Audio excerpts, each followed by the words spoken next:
Les Amis du droit du Congo et la Commission Justice, Paix et Sauvegarde de création de l'Église du Christ au Congo ont clôturé la table ronde sur la mise en application de la justice transitionnelle en RDC.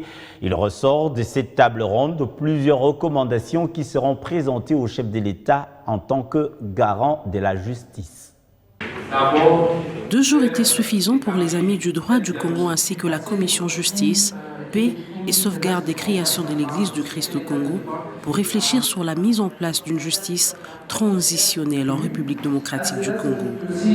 Il était question d'adopter un paradigme propre à la République démocratique du Congo pour pallier à certains conflits au sein de la classe politique congolaise. Nous avons réfléchi pour arriver à adopter un paradigme propre à la République démocratique du Congo quant à la question de la justice transitionnelle. Vous savez qu'aujourd'hui, c'est un concept utilisé par beaucoup de gens. Chacun l'exploite à sa manière, chacun en donne son contenu.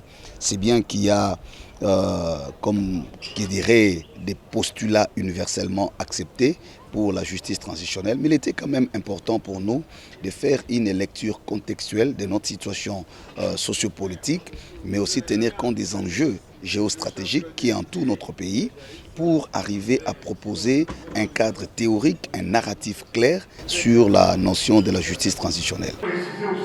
Au terme des discussions et ateliers organisés, il ressort plusieurs recommandations à adresser aux politiques au premier rang, desquelles le chef de l'État pour une application effective de la justice transitionnelle en République démocratique du Congo.